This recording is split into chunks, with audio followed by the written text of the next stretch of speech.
the night Dominic Cross decided to disappear. He was holding a gun. Not to an enemy's head. Not to a stranger's. To a mirror. He stood in the marble bathroom of his penthouse at 2:47 in the morning, suit still on, one button undone at the collar, the gun raised not in desperation, not in defeat, but in the way a surgeon holds a scalpel before an operation he knows will be the hardest of his career. Studying himself. Deciding. He lowered the gun after 11 seconds. 11 seconds of silence that changed everything. Because Dominic Cross had just made the most dangerous decision of his life, not to die, not to run, but to go back. Back to a farmhouse outside Palermo. Back to a debt that was 26 years old, compounding daily, and had just sent him proof, cold, photographic, undeniable proof, that it had finally found the one thing he had spent his entire life protecting. His sister. His nephew. His only reason to still be human. Introduction. Before we go any further, you need to understand something about Dominic Cross. Because this is not a story about a mafia boss who loses his empire. It is not a story about betrayal or revenge, or the kind of violence that looks good on screen and means nothing when the credits roll. This is a story about the price of a single decision. One decision, made in one night, by a 26-year-old man who needed $94,000 and had no clean way to get it.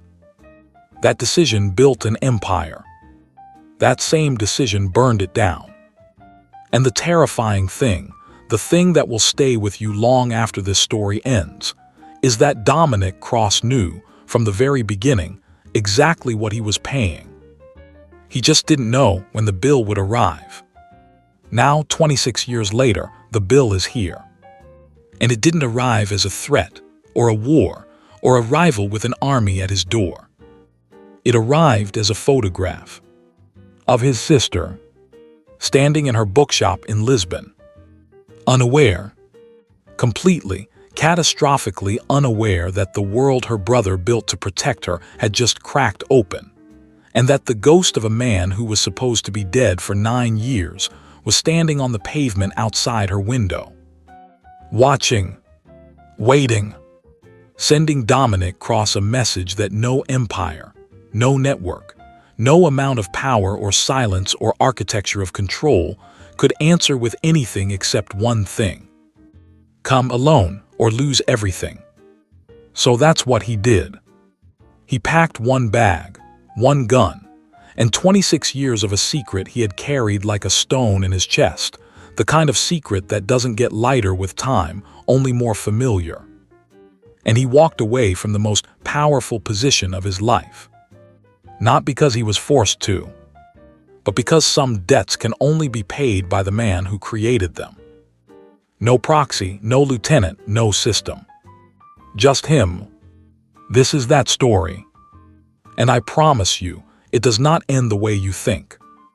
What the photograph showed. The photograph showed a street in Lisbon. Specifically, it showed the block where Paya's bookshop stood. Taken from the second floor of the cafe across the road, Dominic identified the angle from the window position before he had consciously decided to identify it. The way his mind processed tactical information before his emotions had cleared enough to make room. It had been taken 3 days ago. The seasonal cafe awning visible in the corner had only been installed that week. Paya was visible through the bookshop window, standing at the counter, talking to a customer, smiling at something the customer had said. She was wearing the blue cardigan she'd had for years. He knew it from the last video call 2 Sundays ago. She had no idea.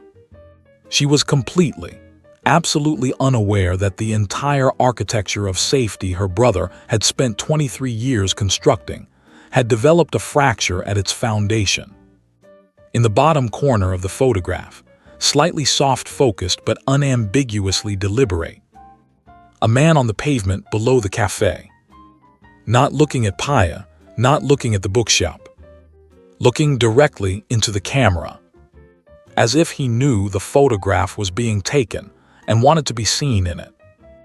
White-haired, slight build, the specific preternaturally calm stillness of a man who had spent a lifetime being invisible and was now, for a singular and considered purpose, choosing to be seen.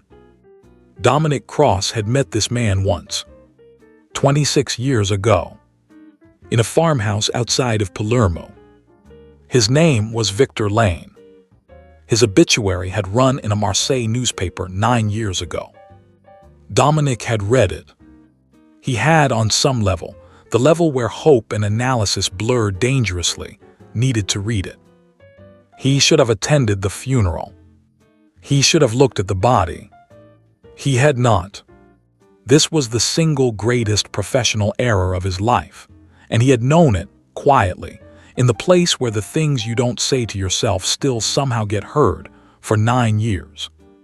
Before he could do anything else with the photograph, a second message arrived. 26 years of interest is a considerable sum, Dominic, but I'm not greedy in my old age. Come alone to where this began. Last Friday of the month. If you come, we negotiate. If you don't come. A pause between messages, 3 seconds. Deliberate. The bookshop burns with everything in it. Then, before Dominic could process this fully, a third message. A video. 4 seconds long. It showed the exterior of Theo's school in Lisbon. Afternoon light, students streaming out of the gates. And Theo, 17 years old, gap-toothed, backpack over one shoulder, headphones around his neck, walking directly beneath the camera. Looking up without knowing why. For exactly 1 second, looking directly into the lens. The video ended.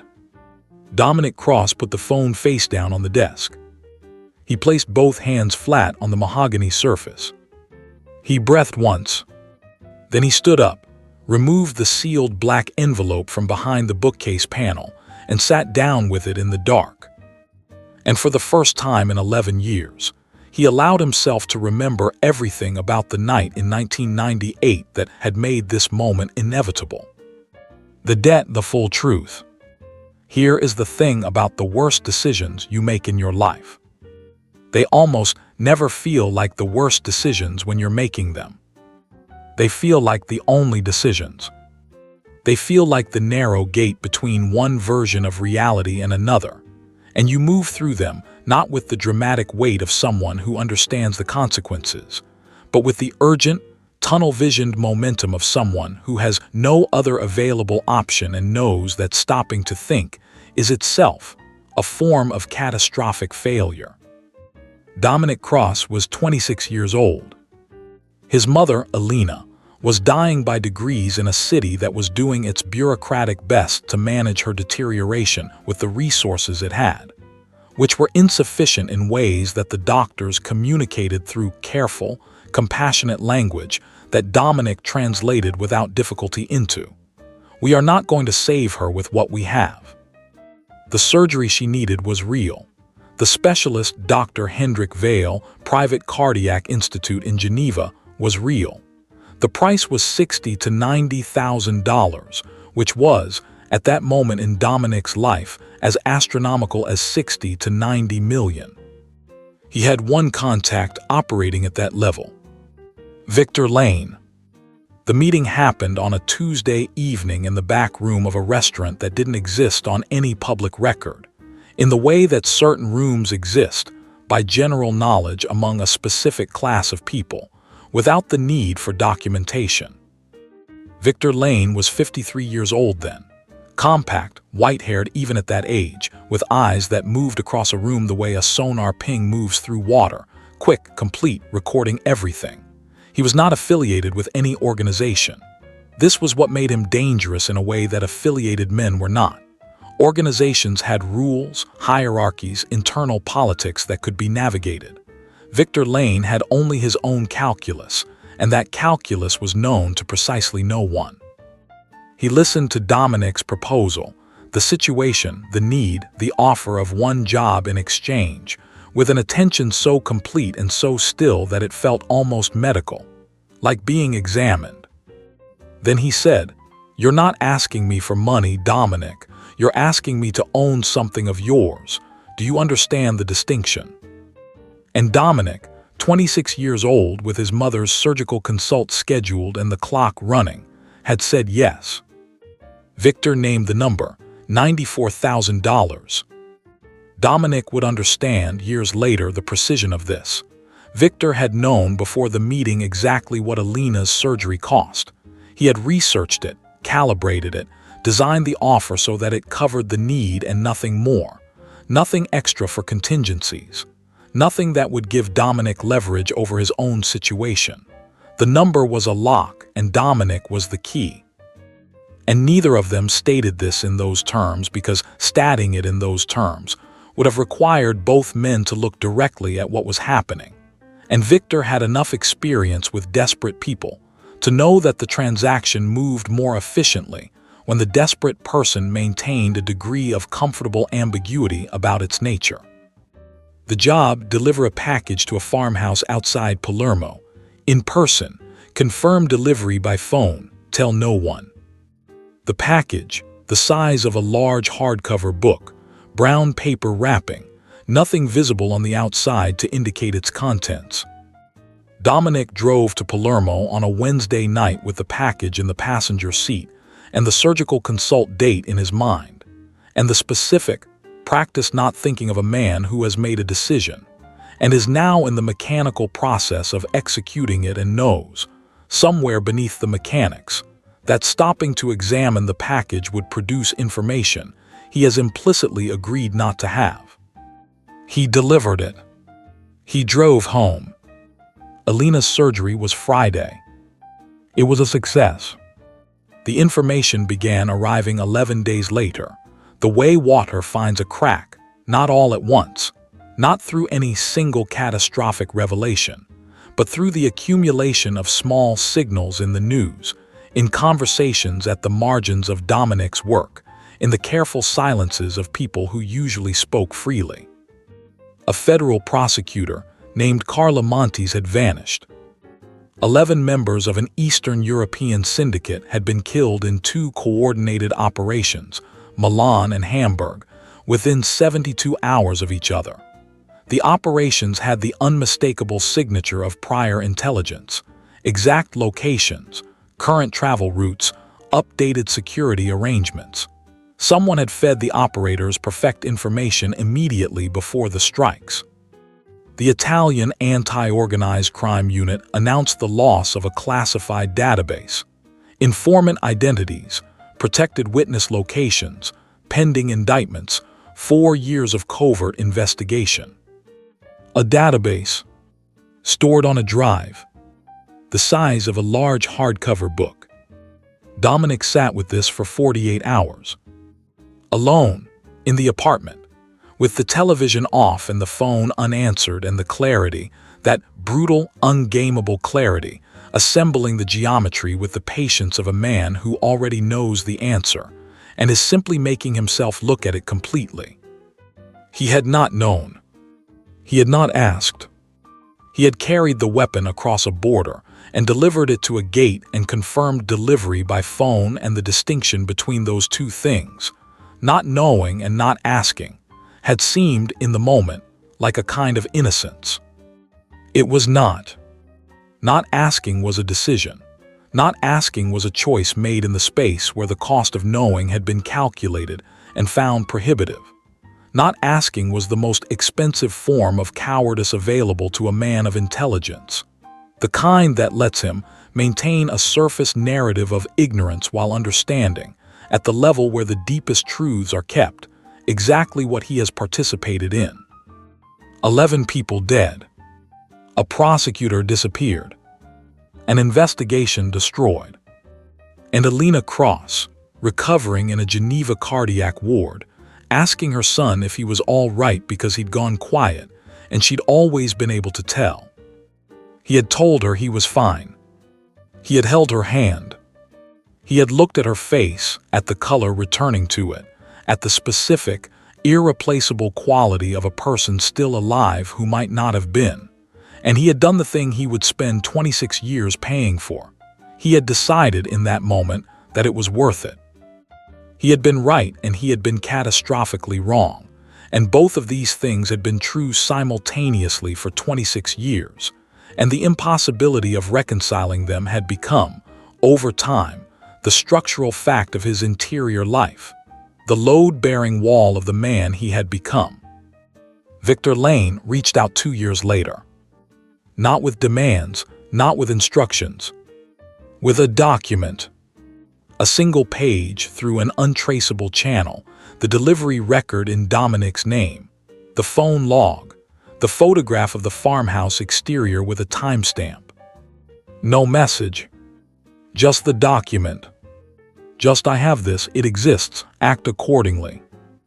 And Dominic had understood completely, immediately the architecture of what had just been established. He was free. Free to build, to operate, to become whatever he was going to become. Victor would not interfere. Victor would not demand. Victor would simply exist, somewhere in the background of Dominic's life, holding the document, breathing, alive, as the permanent, silent fact of the debt. Not a sword over his head. Something more insidious. A hand on his shoulder. Always there. Never quite pressing. He had lived with this for 26 years. He had built an empire under the weight of it. And now the hand had pressed. The dismantling. He called Sira at 4 in the morning. She answered on the first ring. "Tell me you haven't slept," he said. "I haven't slept." "Good. I need 6 hours of your full attention beginning now." A pause. The surveillance team Marcus flagged.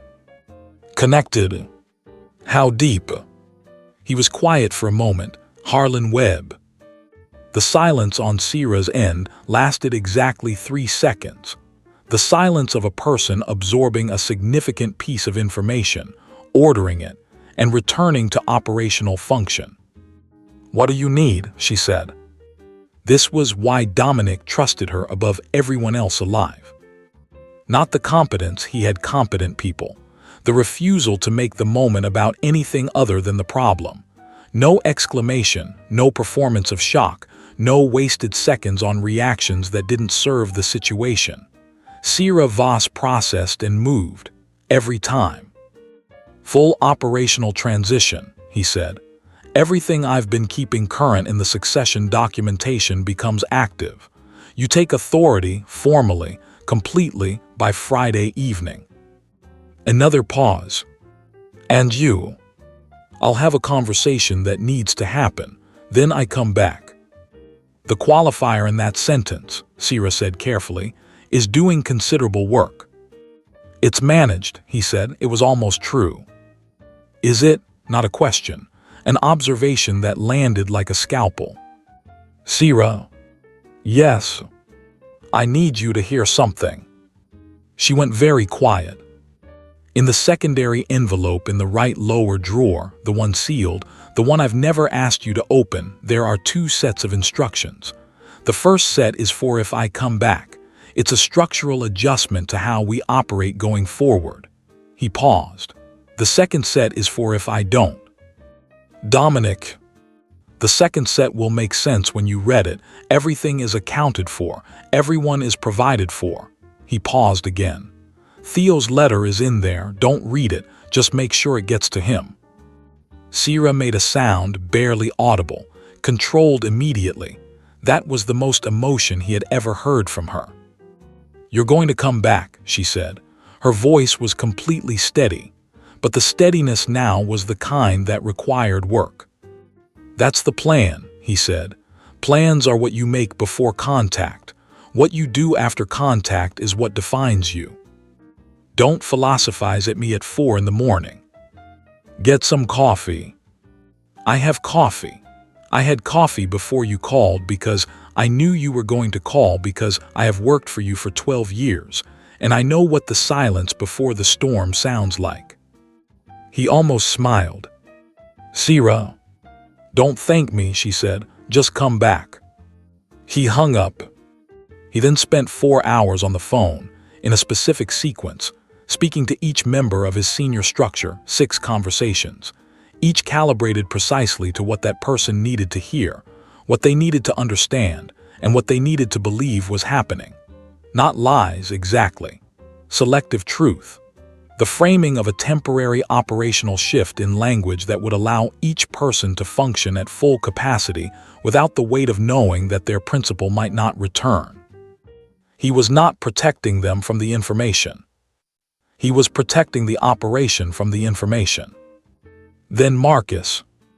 Marcus had been awake all night. Dominic had known he would be. He came into the office at 8, sat across from the desk, and looked at Dominic with the expression of a man who has assembled most of the picture and is waiting for the parts he's missing. Dominic gave him the frame, not the contents. Marcus listened without interrupting, which was his highest form of respect. When Dominic finished, Marcus said, "Let me come." "No." "Dominic."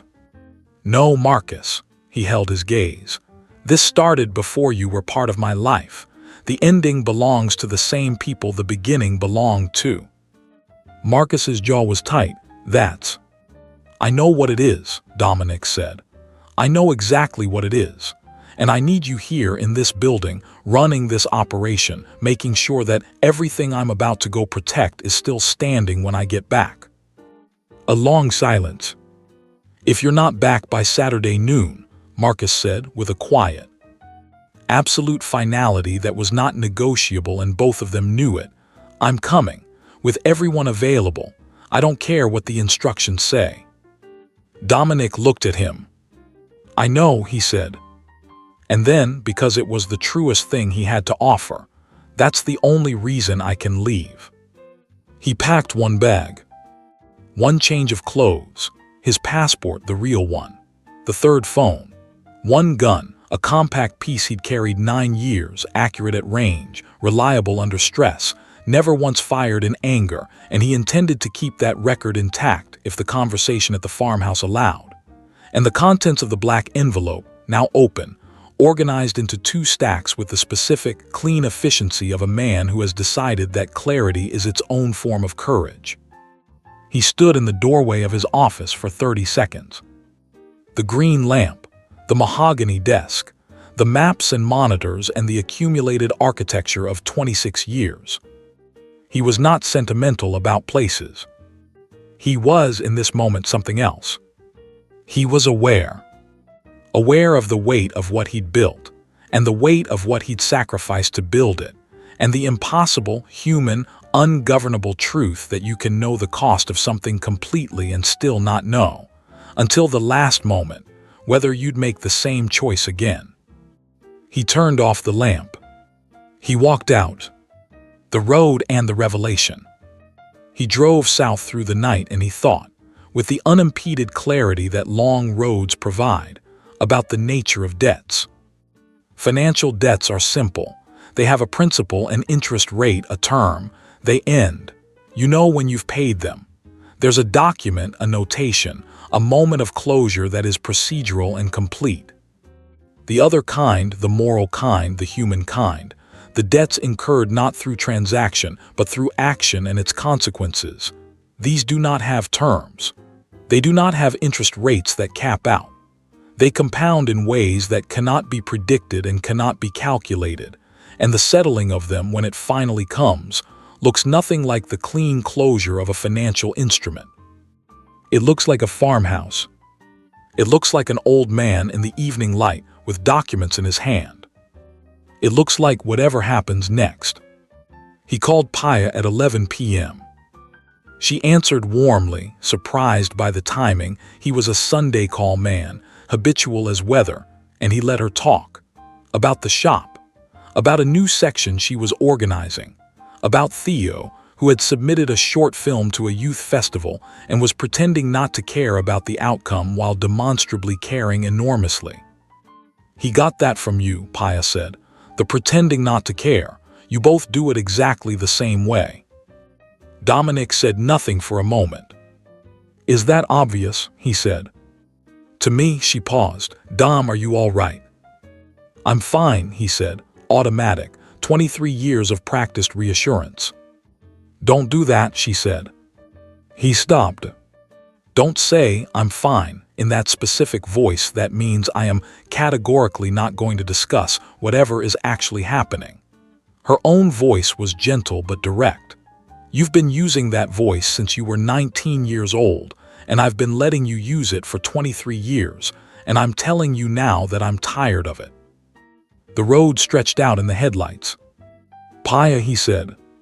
Yes. I'm going to handle something, and when it's handled, I'm coming to Lisbon. A long pause. For a visit, she said carefully. For more than a visit, he said, if you want that.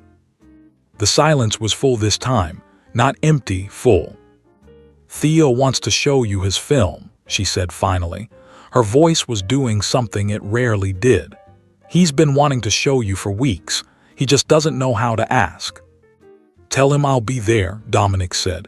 Tell him I want to see it. Dom, quiet, serious. Come back safe, whatever this is. I will, he said.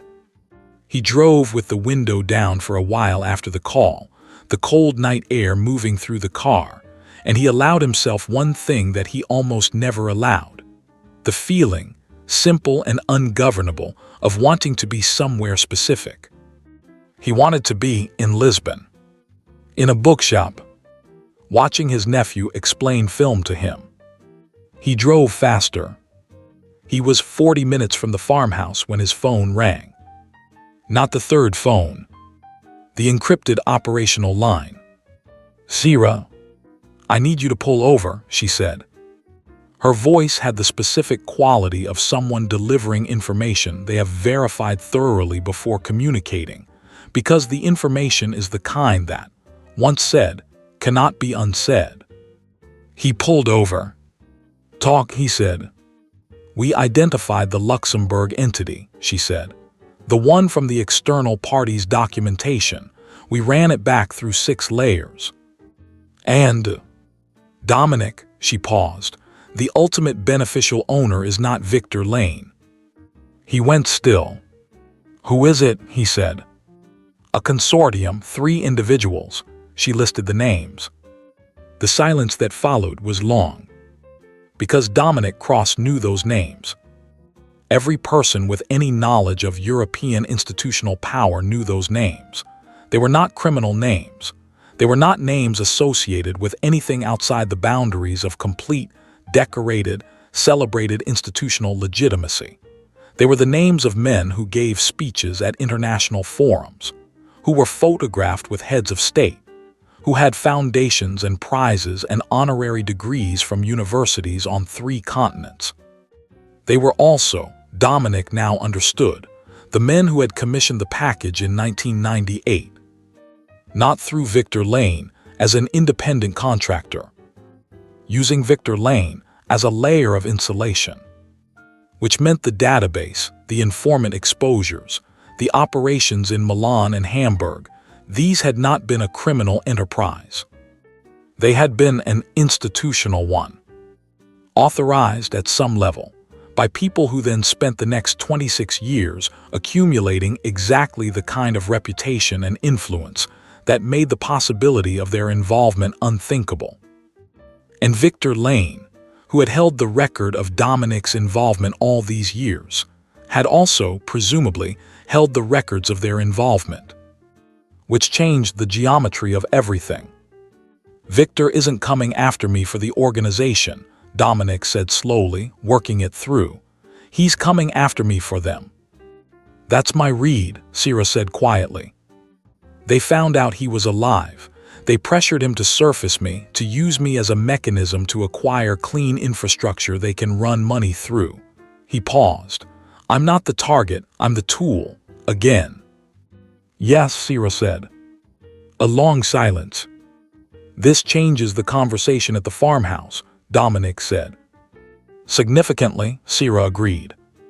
How long do I have before they know what you found? The Luxembourg entity is clean on the surface.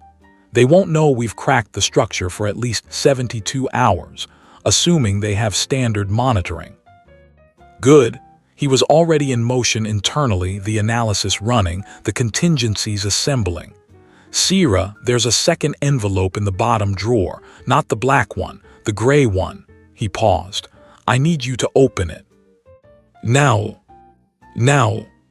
He heard her move, a drawer opening, paper. Open it, he said. Silence as she read. Then Dominic, her voice was different now. How long have you had this? 11 years, he said. I built it over time, quietly, personally. This is, she stopped. This is enough to. Yes, he said, I know. You built a dossier on them for 11 years and never. I was waiting for the right moment, he said, or for the moment to make itself necessary. He paused. Tonight it's necessary. He heard her exhale. You planned for all of this, she said slowly. Not as an abstract contingency. You planned for this specifically. I planned for the version of this where the people who used me in 1998 eventually needed to use me again, he said. Because men like that always do. They acquire tools. They inventory them. They return to them when the need arises. He paused. I just made sure that when they returned, I had already spent 11 years preparing the conversation. The road waited. The farmhouse was 40 minutes away. Be careful, Sierra said, and in 12 years she had not said this to him once. I always am, he said. That's not the same as being careful, she said precisely. He allowed himself, in the dark of the car, the closest thing to a genuine smile he'd managed in 4 days. Then he drove. The farmhouse, the reckoning. The farmhouse appeared in his headlights at dusk. Unchanged. 26 years and the stone walls were the same, the iron gate still leaning at the same angle, the olive trees still dropping unpicked fruit, the whole property carrying that quality of suspended time that old stone properties in warm countries have.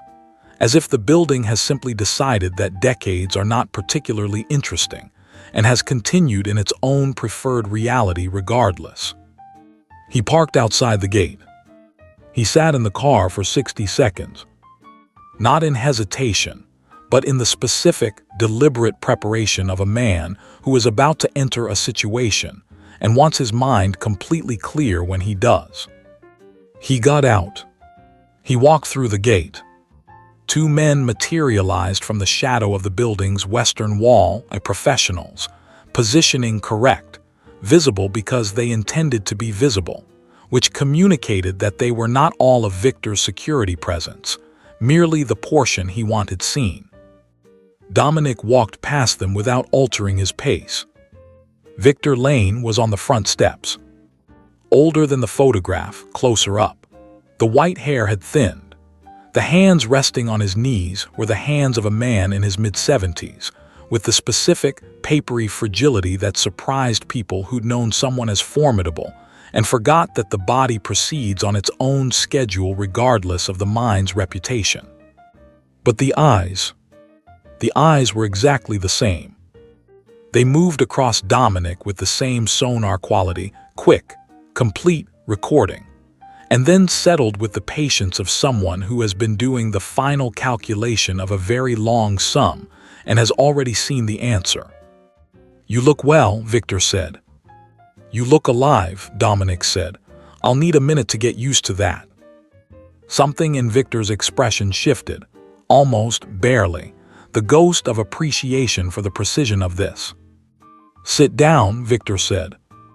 I'll stand. Of course you will. Victor looked at him. 26 years, you built something significant. I'm not here to discuss what I built, Dominic said. I'm here because you have an address in Lisbon and a video of my nephew, so let's discuss what you actually want. Victor reached into his jacket. Dominic's right hand moved inside his own. The 2 visible security men stepped forward.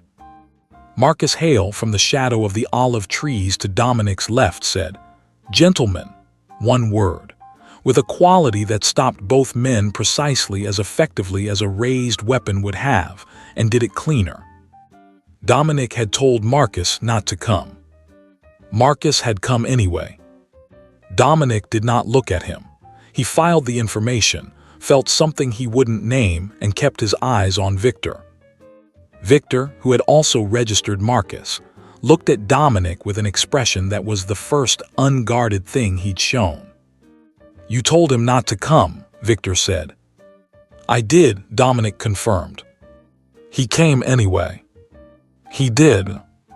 Victor was quiet for a moment. "I never had that," he said softly, "in 40 years. Dominic said nothing.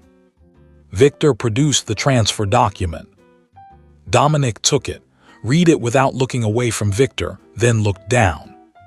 Same structure as Sierra had described.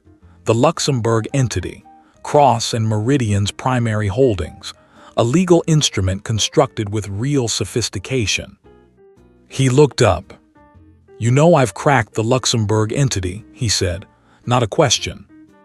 Victor's stillness shifted by a fraction. "How long?" he said. 3 hours ago." Dominic held his gaze. "The 3 names in the consortium. I know who they are. I suspect you know what I know about them, that they commissioned the 1998 package and used you as the insulation layer. And I suspect you know that I know this because you're the one who made sure I had enough pieces to find it if I looked." Victor was very, very still now. "Why?" Dominic said. "Why make sure I could find them?" A silence stretched between them, long, inhabited, full of 26 years of a relationship that had operated almost entirely in implication. Then Victor Lane said something that restructured the entire conversation. "Because I want them destroyed," he said, "and you're the only man in the world who can do it." The twist inside the twist. Dominic Cross was not a man who could be surprised easily. He processed this. "You didn't come back to extort me," Dominic said slowly. "You came back to use me. To use you in the direction of something you already want," Victor said. "There's a distinction." "There's always a distinction with you," Dominic said. "Keep talking." Victor did. For the next 20 minutes, in the gathering dark outside the farmhouse, Victor Lane told Dominic Cross the full story of 1998. Not the version Dominic had assembled, the actual version. The consortium, the 3 institutionally prominent men, had been running a parallel intelligence operation out of a European security apparatus for 6 years before 1998. Not government-sanctioned, not criminal exactly in the narrow legal sense. Something in between. The kind of operation that powerful people run when they have decided that their judgment is superior to the systems designed to govern judgment, and that the outcomes they are pursuing are important enough to justify the methodologies. The database breach in 1998 had not been a single operation. It had been the culmination of a 3-year program. Victor had been their primary intermediary, their cleaner, their insulator, their mechanism for keeping the institutional distance intact. He had used dozens of people the way he had used Dominic, desperate people, people with needs, people who could be offered a transaction calibrated precisely to what they required. And those people had carried packages, made deliveries, confirmed receipts, all without understanding their place in the larger structure. Dominic had not been unique. He had been optimal at that moment for that purpose. The 11 people who died in Milan and Hamburg, they had been targets identified in the database, selected for elimination by the consortium on the grounds that their continued existence created exposure for the operation. This was not a criminal organization protecting itself. It was an institutional operation disposing of its complications. After 1998, Victor continued, I understood what I had participated in, fully, for the first time. His voice was without affect, the voice of someone recounting things they have rehearsed because the act of saying them raw became impossible at some point. I had spent years telling myself I was a facilitator, a neutral party, an instrument. After 1998, I could no longer maintain that. What happened in Milan and Hamburg, what the database exposed, was not something I could hold at the distance I had maintained. He looked at his hands. I went to the consortium. I told them I was done, that I would maintain silence but I would do no further work. And, Dominic said.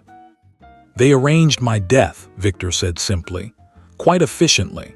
The cardiac event in Marseille, the death certificate, the small funeral, all of it constructed by people with access to exactly the systems you'd need to construct it. He paused.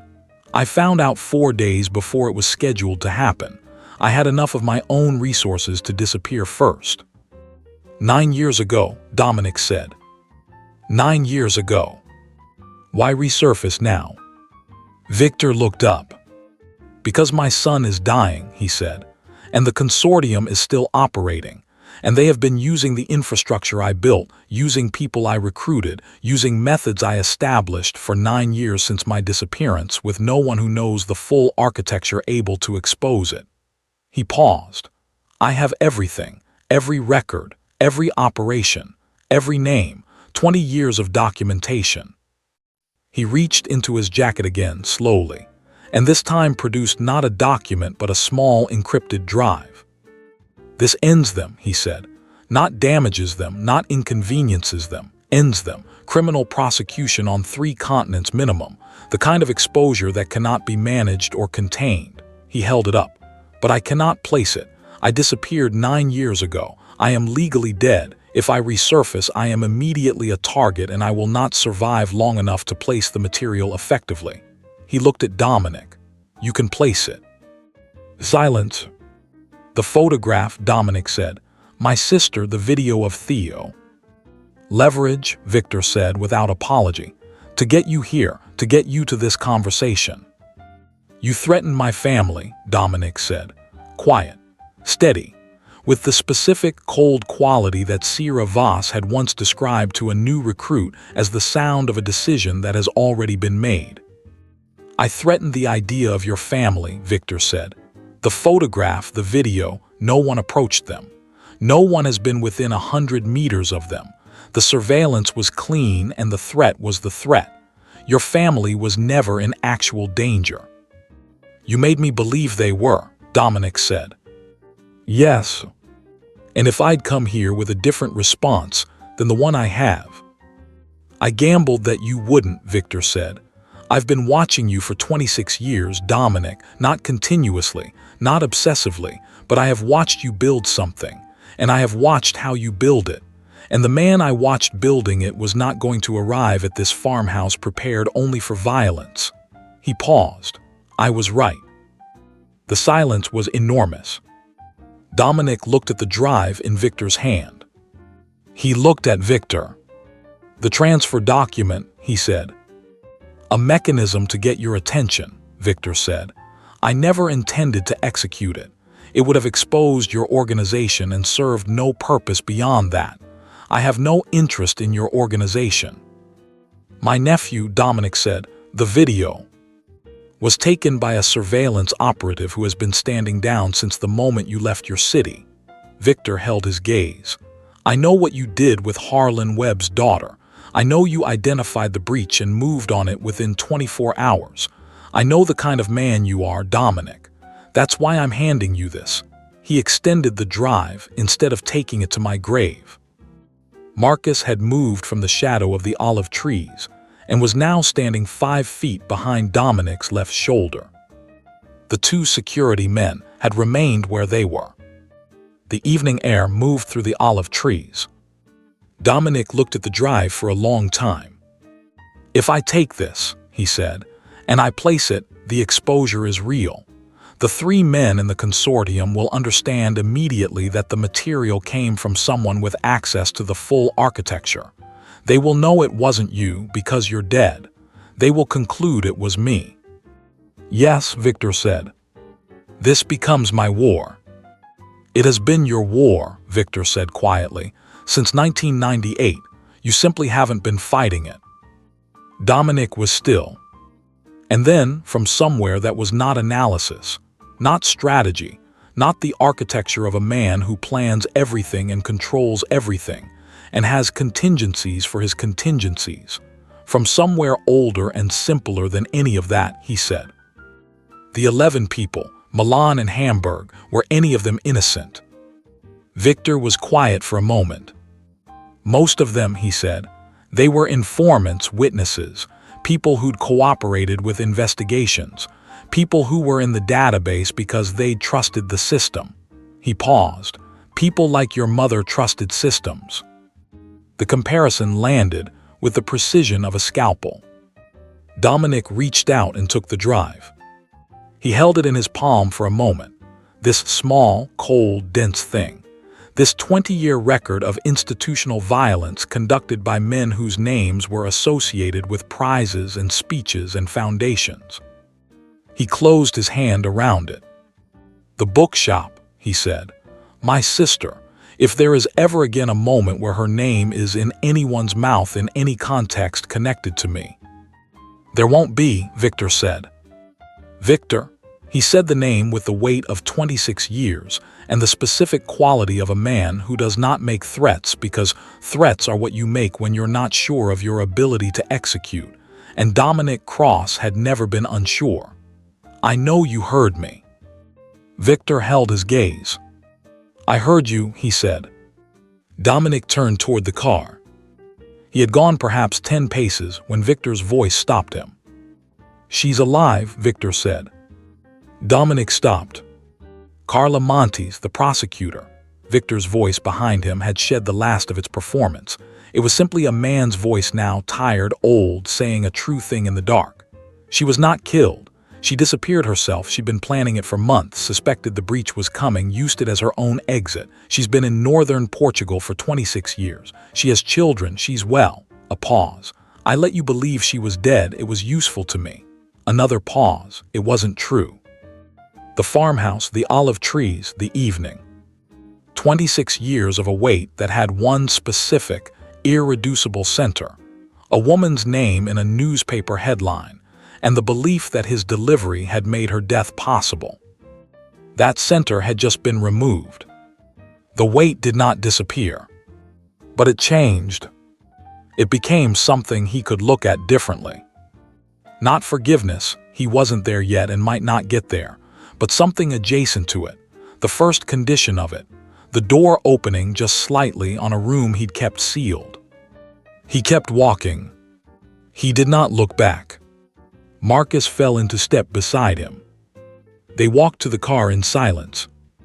As he opened the driver's door, Marcus said, "You knew he'd have something on the consortium." "I suspected," Dominic said. "You could have told me. If I'd told you, you'd have come whether I asked you not to or not." Marcus was quiet for a beat. "I came anyway," he said. "You did," Dominic said. He got in the car. The reckoning, the material is PLACD. He drove north. He called Sierra at midnight. "The gray envelope," he said, "the dossier." "I have it." "Add to it," he said. "I'm sending you something encrypted in the next 30 minutes. When you receive it, you'll understand what it is. I want you to prepare it for placement, 3 simultaneous recipients. The European Prosecutorial Consortium in The Hague, the investigative journalist at Le Monde who's been running the Institutional Accountability series for the past 2 years, and the sealed federal investigation, you know which one." A pause. "This is going to be loud," Sierra said. "Yes. When it lands, they'll know it was you. They'll suspect. They won't be able to prove it, and they won't be in a position to act on the suspicion." He paused. "Because they'll be managing an international criminal exposure on 3 continents." Silence. "Dominic," Sierra's voice was careful, "is this about the organization, or is this about 1998? He drove. The answer, he realized, was both. And neither. It was about 11 people in Milan and Hamburg who had cooperated with investigations and been disposed of by the people who were supposed to protect the systems they'd trusted. It was about a prosecutor who'd had to die to herself to survive. It was about a 26-year-old man who had not asked what was in the package and had spent the next 26 years trying to calculate whether the weight of not asking could ever be distributed differently. It's about the right thing, he said. In the end, that's all. Sierra was quiet for a moment. Then, I'll have it ready to place by Friday morning. Thursday night, he said. I want it in motion before I'm back. Why? Because when I walk back through that door, he said, I want to walk through it as someone who has finished the old accounting, not someone who's about to. Copy, Sierra said softly. He sent the encrypted material. He drove north through the dark. He thought about the three men in the consortium, their foundations, their speeches, their photographs with heads of state, and he did not feel triumph. He felt something quieter and colder, the satisfaction of a ledger brought to balance. Not revenge. Consequence. The thing that Dominic Cross had built his entire life on, the idea that actions had consequences, that the absence of visible consequence was not the same as the absence of consequence, that the bill always arrived eventually, had just been applied to the largest debt in the accounting. It felt, in a way he hadn't anticipated, like putting down something very heavy. The return, what changes? He arrived back in the city on Saturday morning. He went to the townhouse. Sierra was there. Marcus, who had driven through the night and arrived an hour before him, was there. His full senior team had assembled overnight, Sierra having called them quietly, understanding without being told that this was the right moment for the organization to see its principal walk back through the door. He walked through the door. He looked around the room. These people, their faces, their varying combinations of relief and residual tension, and the specific, complicated loyalty of people who have operated in uncertainty for 5 days and are only now being allowed to resolve it. He stood at the head of the table. He did not sit. The external threat is resolved, he said. The two embedded contacts who went quiet, I want meetings with both of them next week. Individual, private, not disciplinary. I want to understand the pressure they experienced and make sure it doesn't find another gap. He paused. The operational transition I initiated is not being reversed. Sierra retains authority, formal, complete, effective immediately. The structure we've been building toward for the past 4 years becomes the permanent structure. A shift in the room. I'm not leaving, he said. I remain available as a strategic resource and I maintain the relationships that require my specific history, but Cross and Meridian no longer functions with me as its essential center. He looked around the table. I built this to work without me. It's time to find out if I built it correctly. He paused. I believe I did. He looked at Sierra. She looked back at him with the level, settled expression of someone who has been waiting for this moment, with the specific patience of a person who knew it was coming and made no plans for it to arrive differently. The coffee offer, he said. She stood. It's already cold, she said, because you were 20 minutes later than I estimated. You estimated my arrival time. I've been estimating your arrival time for 12 years, she said. You're consistently 20 minutes later than the ideal tactical schedule. Someone at the end of the table made the sound that was the closest thing this particular group of people had to laughter. The room exhaled. On Thursday of the following week, the material landed. Not with a crash, with the specific, sustained, expanding detonation of information released into multiple channels simultaneously, each one feeding the others, the way a fire spreads when the conditions have been prepared correctly. By Friday morning, 2 of the 3 consortium members had engaged crisis management firms. The third had not been reachable by his office since Thursday evening, which was the kind of absence that communicated more than presence would have. By the following Monday, the Le Monde investigation had run its first piece. By Wednesday, the European Prosecutorial Consortium had confirmed receipt of material and announced the opening of a preliminary inquiry.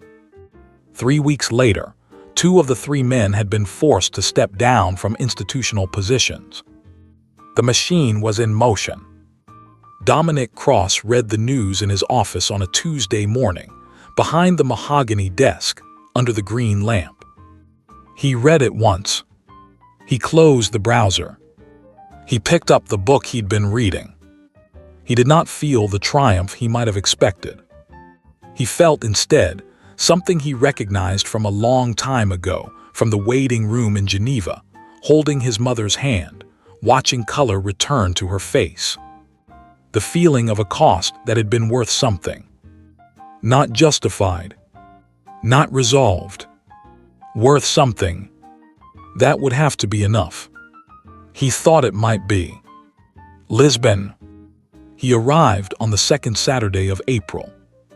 He had told Paya he was coming. He had not told her for how long. She was at the door of the bookshop when he arrived. The door propped open on a warm morning, the smell of coffee and paper, and the specific warmth of a room that has been inhabited with consistent love for 12 years drifting out onto the morning street. She looked at him with the expression that only sisters have, the one that contains 23 years of monthly phone calls, and the gap between what was said in them and what wasn't, and the complicated, patient knowledge of someone who has loved a person through their silence and is now being offered something different. "You look tired," she said. "I'm fine," he said. "You used the voice," she said. "I'm genuinely fine this time," he said. She looked at him more carefully. She said. She stepped aside to let him in. He walked into the bookshop and looked at it, the shelves running floor to ceiling, the sections organized in her system. Homecoming, Before the Storm, Everything After. The morning light coming through the front window at a long angle, landing on the spines of 1,000 books in a way that made them look less like objects and more like testimony, evidence of all the inner lives that had been committed to paper and found their way here. He stood in the middle of it and something in his chest, very quietly, let go. Not completely. Not the whole thing. Just the part that had been held the tightest. "Theo is coming at noon," Paya said behind him. "He's been told you're here.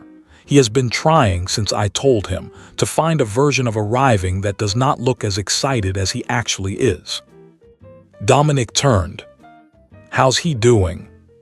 17 and brilliant and absolutely convinced that no one understands him, Paya said. "Exactly how he should be." She paused. "He got into the film program, the one he applied to in March. He found out last week.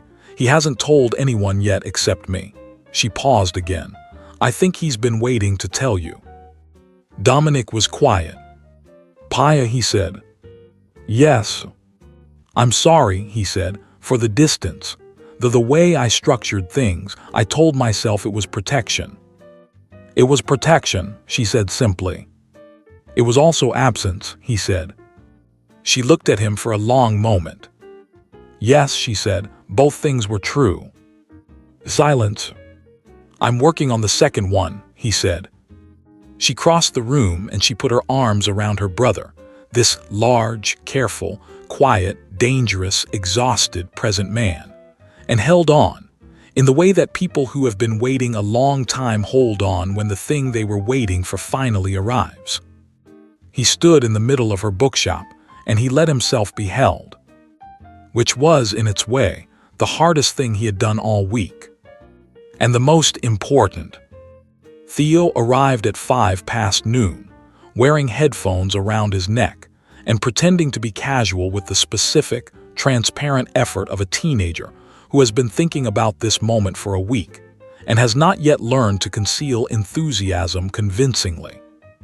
He was tall, taller than Dominic remembered from the video calls. Gap-toothed smile.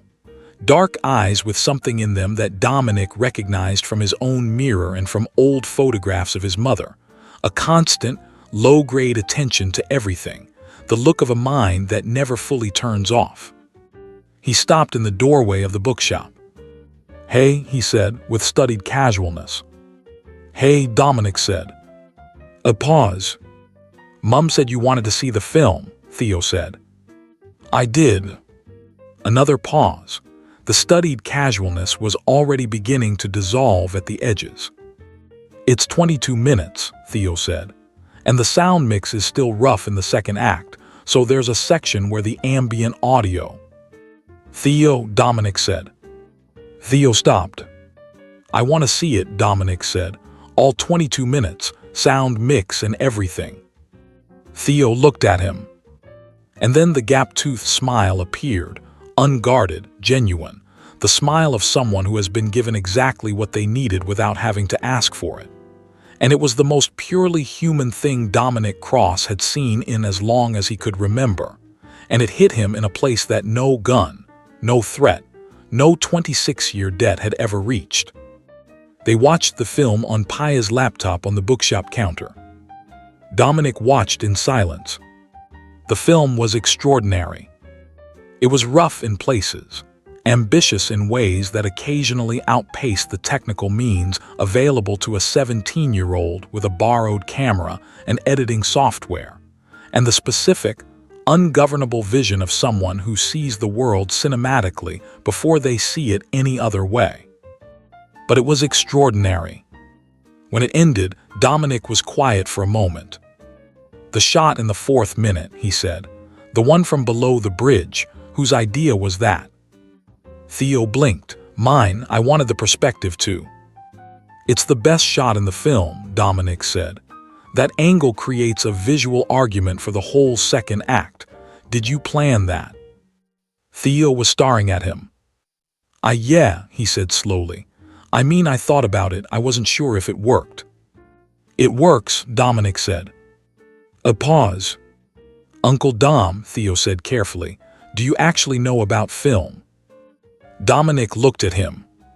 I've been listening to your voice messages for 3 years, he said. Yes, I know about film. Theo stared at him for another moment. Then he said, okay, because I have 20 minutes of thoughts about the 3rd act. I have time, Dominic said.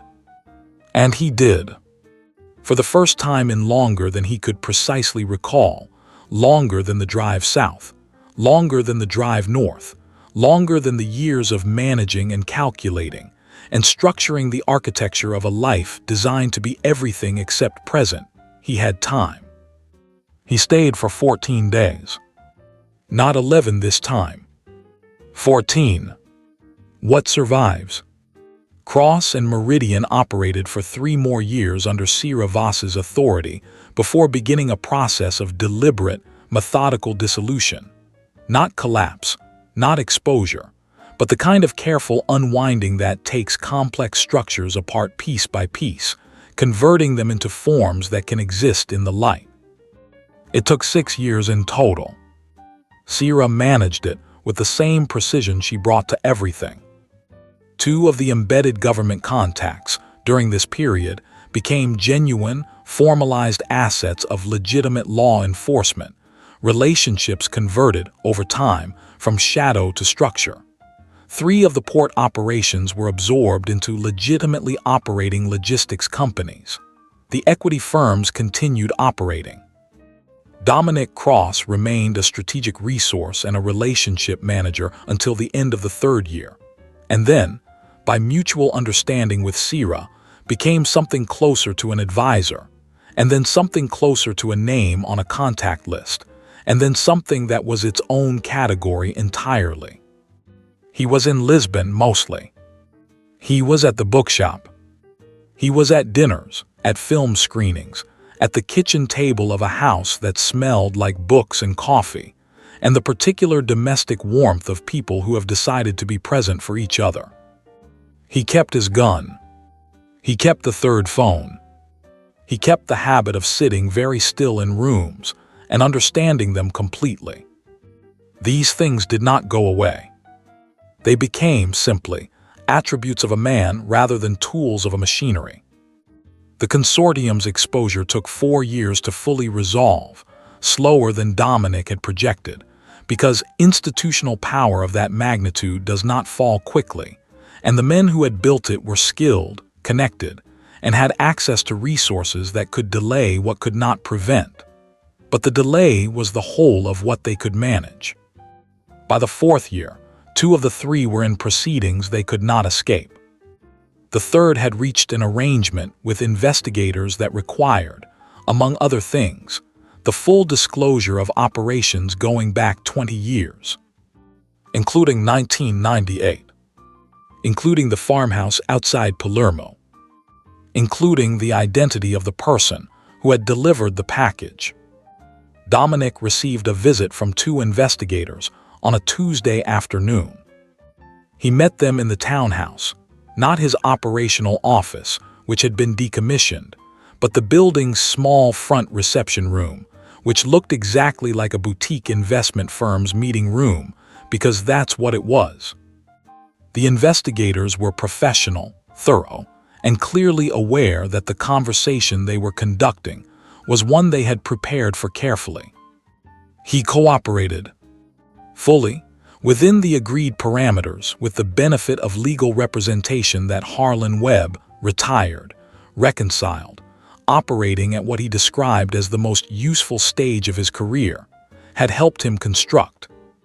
He told them what he knew. He told them what he'd done. He told them, with the directness that had always been his defining characteristic, that he had made a delivery without asking what he was carrying, and that he had known, 11 days later, what the carrying had contributed to, and that he had spent 26 years in the accounting of that fact. The investigators asked many questions. He answered all of them. When it was done, the proceedings, the disclosures, the legal architecture of consequence that Sierra had helped him construct over 18 months in anticipation of this. What remained on paper was incomplete, imperfect, and insufficient by any absolute moral measure. It was, however, a settlement. It was, however, the truth. He had not expected more than this.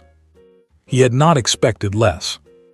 Victor Lane died in a small house in the south of France on a Tuesday in early spring, 7 months after the farmhouse. He died knowing the material had been placed. He died knowing the proceedings had begun.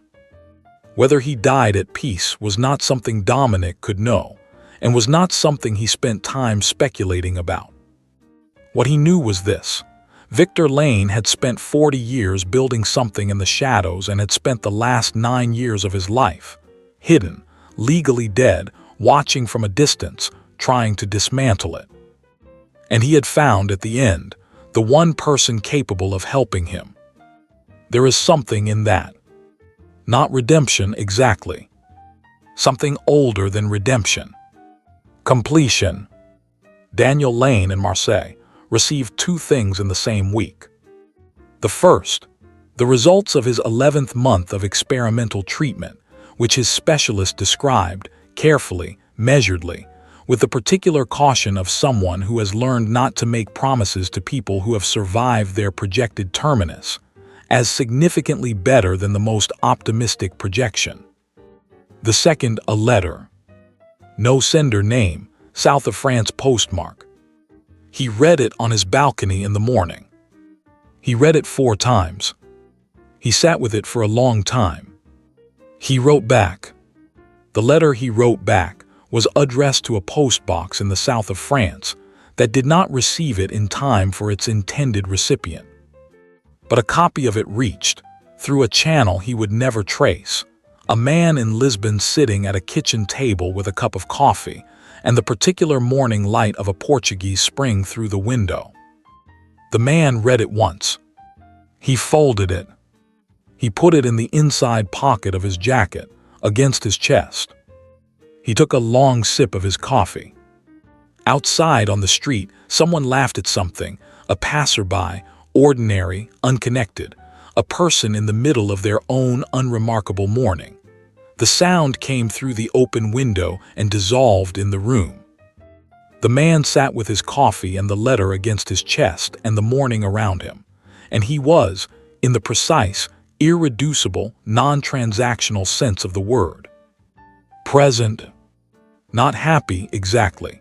Happiness was a simple word for a complicated condition, and Dominic Cross had never been a simple man.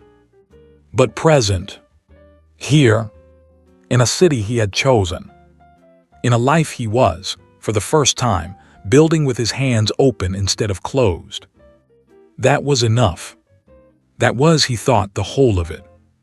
Theo Cross, he had taken his uncle's name at 18, quietly, in the way that people make the commitments that matter without announcing them. Premiered his first feature film at a festival on a Friday evening in October. Dominic sat in the fourth row. Paya sat beside him. The lights went down. The film began with a single shot. A long road at dusk, a car moving away from camera, the landscape opening on both sides, the light failing at the edges of the frame. And a voice, Theo's voice, low, unhurried, carrying something between weariness and wonder, said, "The most dangerous thing a powerful man can do is not make enemies. It's fail to make room for the people who were never supposed to be part of the war." Dominic went very still. Paya beside him felt the stillness and looked at him in the dark. He was looking at the screen. Something moved through his face, through the careful, controlled, weathered landscape of a man who had spent 30 years learning to reveal nothing. And for a moment, in the dark of the cinema, it was visible. Not grief, not pride. Something that contained both and was neither. The film continued. The road stretched on. The light kept failing at the edges. And in the fourth row, in the dark, Dominic Cross watched his nephew's vision of the world and understood, with the clarity that had always been his greatest gift and was finally, being used for the right purpose. That the things we build outlast us. That the debts we carry transform us. That the room we make, or fail to make, for the people who were never supposed to be part of the war, is the room in which everything that actually matters finally happens. He reached into the dark and found his sister's hand. She let him take it. The film played on. The most dangerous thing a powerful man can do is not make enemies. It's fail to make room for the people who were never supposed to be part of the war. Dominic Cross,